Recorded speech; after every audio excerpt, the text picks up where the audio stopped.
it appears the Suns are the biggest favorites tonight. 8 points on the road in New Orleans. So I need you to chase or fade that they're going to cover this spread.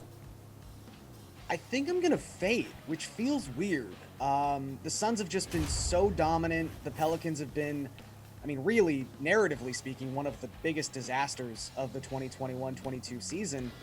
But I'm a little worried about how they handle Jonas Valanciunas. Nick mentioned that their front court has just been absolutely decimated by injury and the health and safety protocols. Smith's been playing well, but he's still an undersized center, and he's about the only center they have. And he's been playing about 25 to 28 minutes. Maybe that bumps up tonight, which would make him an even better DFS play. But Valanciunas is one of the rare big men in this league that plays 35 to 40 minutes a game.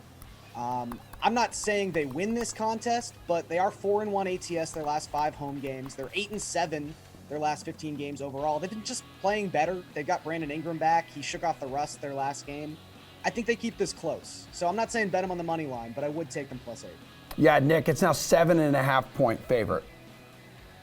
I'm going to go on the other side here. I like Phoenix. Like Garion laid out, the Pelicans have been a lot more respectable very quietly over the last month. I think he's right. They were probably the biggest disaster relative to expectations of this entire season, and that hasn't necessarily changed. But, they're no longer losing like 8 out of every 10 games like they were over the first 6 or 7 weeks of the season. For as dominant as Phoenix has been, they are just 9-7 against the spread on the road, so it's not like they're dominating in that regard, but they're coming off of a 34-point win over the Charlotte Hornets on Sunday. If you can handle that team that easily without DeAndre Ayton, you should be able to handle this Pelicans team.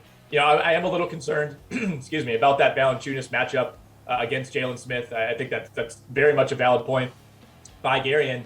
But this is a tough back-to-back situation for the Pelicans. And, Brandon Ingram did come back last night from that sore Achilles. He was a game-time call. Seemed really iffy about playing on it, and publicly spoke about the concerns of playing on an Achilles issue, with what could happen there. I don't have any info on this, but I would not be shocked, if he's held out or maybe limited a little bit in this game on the second half of a back-to-back.